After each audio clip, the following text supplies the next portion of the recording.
वालेकुम सर।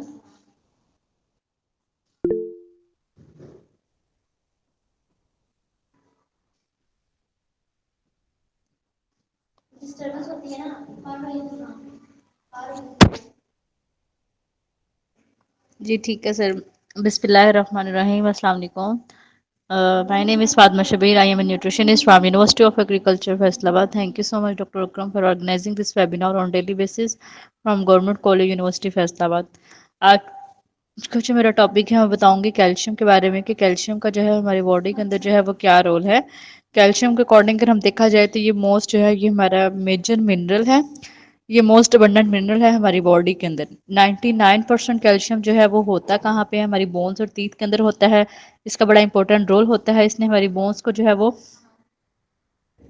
में जो है वो एज अ कोलेजन के तौर पे जो है वो फॉर्मेशन में जो है वो काम करता है। इसने बेसिकली करना क्या होता है कि इसने हमारी बोन्स को जो है वो स्ट्रेंथ और रिजिडिटी जो होती है बोन को वो जो है प्रोवाइड करनी होती है कैल्शियम ने। ठीक है।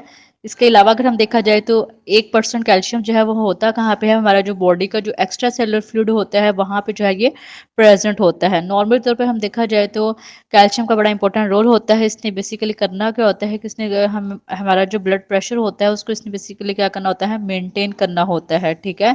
अब यहाँ पे अगर हम बात करें कैल्शियम का इतना इंपॉर्टेंट रोल होता है कि लाइक अगर हम बात करें अगर हमारे किसी पर्सन के ब्लड में अगर कैल्शियम का लेवल जो है वो कम हो गया है तो बेसिकली होता क्या है कि हमारा थायराइड ग्लैंड से जो है वो एक हार्मोन जो है वो रिलीज होता है, पैराथायराइड हार्मोन रिलीज होता है। और इस हार्मोन का बेसिकली काम क्या होता है कि इसने किडनी से क्या करना होता है कि कैल्शियम को की जो है को रीअब्जॉर्ब करना होता है, जिसकी वजह से जो है वो क्या करता है कि हमारे ब्लड के अंदर जो है वो कैल्शियम का लेवल को मेंटेन करता है। इसके अलावा अगर देखा जाए तो एक्स्ट्रा जो सेलुलर कैल्शियम होता है, जो सेल के बाहर जो कैल्शियम होता है वो जो है वो ब्लड क्लॉटिंग में भी जो है वो इन्वॉल्व होता है। इसके अलावा अगर देखा जाए तो जो सेल के अंदर कैल्शियम होता है वो इसका बेसिकली काम क्या होता है कि इसने हमारे बॉडी के डिफरेंट प्रोटीन के साथ जो है वो जो सेल के अंदर जो है वो कैल्शियम होता है उसने प्रोटीन के साथ जो है वो बाइंड करना होता है और जो एक्टिव एक्टिव करना होता है इन्हें। और ये जो प्रोटीन होती हैं जो कैल्शियम के साथ जो है वो बाइंड करती हैं, इनका बेसिकली काम क्या होता है कि इन्होंने हमारे मसल्स की जो है वो कंट्रैक्शन करनी होती है। इसके अलावा जो है हमारी नर्व इम्पल्स के ट्रांसमिशन में इसका बड़ा इंपॉर्टेंट रोल होता है। इसके अलावा देखा जाए तो इसमें जो है वो हार्मोन की सिक्रीशन में जो है बड़ा इंपॉर्टेंट रोल होता है और कुछ एंजाइम की एक्टिवेशन में जो है वो बड़ा इंपॉर्टेंट रोल होता है कैल्शियम का। इसके अलावा अगर देखा जाए तो कैल्शियम जो है वो हमें प्रोटेक्ट करेगा काफ़ी सारी अगेंस्ट द हाइपरटेंशन। जैसे कि अगर हम देखा जाए तो हाइपरटेंशन में बेसिकली डाइट ही ऐसी दी जाती है, डैश डाइट जो है प्रोवाइड की जाती है। डैश डाइट बेसिकली होता क्या है, dietary approaches to stop the hypertension, जिसमें हमने करना क्या होता है कि हमने सोडियम कम देना होता है, हाई कैल्शियम हाई मैग्नीशियम और हाई जो है वो पोटेशियम डाइट जो है वो देना होता है। तो जब हम जो है वो पर्सन की डाइट में जो है वो कैल्शियम जो है वो रिच अमाउंट में जो है वो ऐड करते हैं तो इससे जो है वो उसकी बॉडी से सोडियम जो है वो एक्सक्रीट आउट हो जाता है। इसके अलावा अगर देखा जाए तो कैल्शियम जो है उसका बड़ा इंपॉर्टेंट रोल होता है। इसने हमारी बॉडी से फैट जो है उसको कम करना होता है। बेसिकली होता क्या है कि कैल्शियम का बड़ा इंपॉर्टेंट रोल होता है हेल्थी बॉडी को वेट को मेंटेन करने में। इसके अलावा अगर देखा जाए तो कैल्शियम का जितना ज़्यादा इंटेक हमारी बॉडी के अंदर अगर इनफ अमाउंट में जितनी हमारी रिक्वायरमेंट है उतना कैल्शियम होगा तो उतनी हमारी बॉडी के अंदर जो है फैटनेस जो है वो क्या होगी, कम होगी। ठीक है। तो इसके अलावा अगर हम इसके अलावा अगर देखा जाए तो कैल्शियम ने जो बेसिकली करना क्या होता है कि अगर हमारी बॉडी के अंदर जो है वो कैल्शियम का लेवल जो है वो ज़्यादा हो गया है तब जो है वो हमारा जो है एक हार्मोन जो है वो रिलीज होता है, कैल्सिटोनिन हार्मोन जो है वो उसको बॉडी के अंदर क्या करेगा, दोबारा जो है वो उसको रीअब्जॉर्ब जो है वो कर देता है। ठीक है। अब यहाँ पे जो है वो पॉइंट आता है कि कैल्शियम जो है वो ये डिफरेंट फंक्शन से कैल्शियम के, कि कैल्शियम ने बेसिकली करना क्या होता है, नर्व इम्पल्स ट्रांसमिशन में, हमारी बोन्स में, हमारी टीथ में, हमारे मसल्स के कंट्रैक्शन में, हमारे कुछ डिजीजेस को प्रिवेंट करने में इसका बड़ा इंपॉर्टेंट रोल होता है। अब यहाँ पे क्या आता है, कौन से ऐसे फैक्टर हैं जो कि कैल्शियम के एब्जॉर्प्शन को इन्हांस करते हैं, कैल्शियम के एब्जॉर्प्शन को बढ़ाते हैं। कैल्शियम के एब्जॉर्प्शन के लिए जो है वो मैक्सिमम हमें जो है वो विटामिन डी का जो है वो होना बहुत ज़्यादा ज़रूरी है। विटामिन डी होगा तो तभी हमारी बॉडी के अंदर जो है वो कैल्शियम की एब्जॉर्प्शन होगी।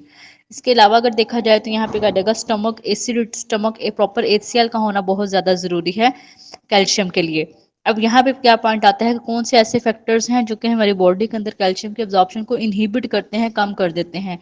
रोक देते हैं। तो इसमें आता है कि अगर किसी पर्सन के अंदर विटामिन डी की डेफिशिएंसी है या वो बहुत ज़्यादा हाई फास्फोरस इनटेक कर रहा है, बहुत ज़्यादा फास्फोरस रिच डाइट ले रहा है, या अगर उसके स्टमक की जो है वो एसिड जो है वो प्रॉपर अमाउंट में नहीं प्रोड्यूस हो रहा है, एचसीएल जो है वो इनफ अमाउंट में नहीं है।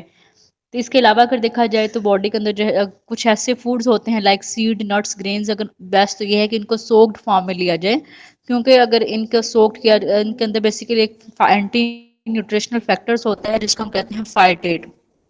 तो फाइटेट जो है वो क्या करता है, कैल्शियम की एब्जॉर्प्शन को इनहिबिट करता है। तो बेस्ट तो ये है कि ये जो सीड हैं, नट्स हैं, ग्रेन हैं, इनको सोक्ड फॉर्म में लिया जाए तो ज़्यादा अच्छा है। इसके अलावा कुछ वेजिस वगैरह के अंदर जो है वो एक कंपाउंड होता है ऑक्सीलेट, जो कि कैल्शियम की जो है वो इनहिबिट कर देता है एब्जॉर्प्शन को। तो जैसे स्पिनिच है, इस तरह स्वीट पोटैटो है, जितने भी बीट ग्रीन्स वगैरह होते हैं इनके अंदर जो है वो ऑक्सीलेट वगैरह जो है होता है, जो कि कैल्शियम की एब्जॉर्प्शन को स्टॉप कर देता है। अब हम बात करते हैं कि नॉर्मल पर्सन को कैल्शियम की कितनी जो है वो रिकमेंडेशन जो है वो उसको चाहिए होती है उसकी प्रॉपर स्केलेटन के लिए, उसके स्ट्रॉन्ग बोन्स के लिए, उसकी डेंस फॉर्मेशन के लिए। एटलीस्ट अगर कोई पर्सन जो है वो अडल्ट एज में है तो 18 साल का है, 18 साल का है तो उसको एटलीस्ट 1300 मिलीग्राम कैल्शियम तो लाजमी जो है वो इनटेक करना चाहिए। 19 से 50 साल वालों को की जो कैल्शियम की रिकमेंडेशन है वो एटलीस्ट एक दिन में 1000 मिलीग्राम तो लाजमी जो है वो होनी चाहिए। लेकिन अगर कोई ओल्डर एज में जा रहा है तो उसकी जो कैल्शियम की रिक्वायरमेंट होनी चाहिए वो 1200 मिलीग्राम तो लाजमी होनी चाहिए। ठीक है। लेकिन अगर वोमेन है, जैसे 50 अबव एज होती है, जैसे मैंने वाज उनका जो फेज स्टार्ट हो जाता है तो उसमें इनकी कैल्शियम की रिक्वायरमेंट जो है वो डबल हो जाती है। 1500 मिलीग्राम जो है उनकी कैल्शियम की रिक्वायरमेंट जो है वो इंक्रीज हो जाती है। ठीक है। अच्छा, यहाँ पे जो है वो अगर हम बात करेंगे तो कैल्शियम जो है वो का मेन सोर्स जो है वो क्या है, कैल्शियम जो है वो कौन कौन से ऐसे फूड्स हैं जिनके अंदर कैल्शियम जो है वो प्रेजेंट होता है। सबसे बेस्ट ये है कि जो मिल्क है वो एक बेस्ट सोर्स है कैल्शियम का। ठीक है, मिल्क आप मिल्क ले सकते हैं या मिल्क की प्रोडक्ट्स वगैरह जो है उसको आप अपनी डाइट के अंदर इंटेक कर सकते हैं। इसी तरह अगर हम देखा जाए, जैसे मिल्क है, मिल्क से रिलेटेड प्रोडक्ट हैं, योगर्ट है, चीज़ है, ठीक है, बटर वगैरह जो है इसको आप अपनी डाइट के अंदर जो है वो अपना ऐड कर सकते हैं कैल्शियम के सोर्स को पूरा करने के लिए। इसके अलावा पाउडर्ड मिल्क पे जो है वो उसको आप डिफरेंट डिशेस वगैरह के अंदर भी ऐड कर सकते हैं। लाइक अगर हम बात करें सूप्स हैं या कुछ डिशेस वगैरह के अंदर प्रेपरेशन के लिए जो है वो आप पाउडर्ड मिल्क को भी ऐड करके आप कैल्शियम की जो है वो रिक्वायरमेंट को बढ़ा सकते हैं। ठीक है। इसके अलावा अगर देखा जाए तो सबसे ज़्यादा कैल्शियम जो है वो होता है ब्रोकीलाई के अंदर होता है। ठीक है। इसके अलावा अगर देखा जाए तो इसके अलावा कैल्शियम जो है वो मिल्क के अंदर होता है, चेडर चीज़ के अंदर होता है, इसके अलावा योगर्ट प्ले वगैरह के अंदर जो है वो कैल्शियम जो है वो होता है। इसके अलावा जितनी भी ये होती हैं फिशेस वगैरह हैं उनके अंदर जो है वो कैल्शियम जो है वो रिच अमाउंट में प्रेजेंट होता है। ठीक है।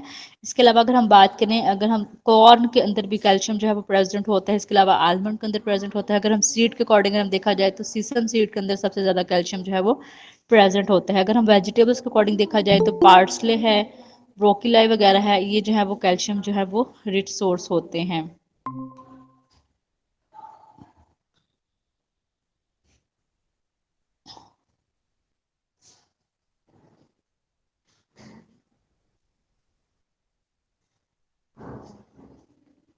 किधर चली गई? अच्छा,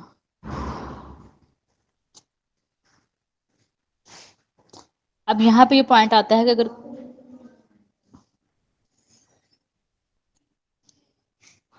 किसी पर्सन को जो है अगर कैल्शियम की डेफिशिएंसी हो गई है तो कैल्शियम की डेफिशिएंसी की वजह से इसको एक ये डिजीज हो सकती है, ऑस्टियोप्रोसिस हो सकता है। ऑस्टियोप्रोसिस से बेसिकली होता क्या है कि बोन्स जो है वो बिल्कुल वीक हो जाती हैं, फ्रिजाइल हो जाती हैं, उसमें जो है वो टायर्डनेस जो है वो आना स्टार्ट हो जाती हैं। ठीक है। तो सर मेरा टॉपिक कंप्लीट हो गया है और इतना ही था कैल्शियम का।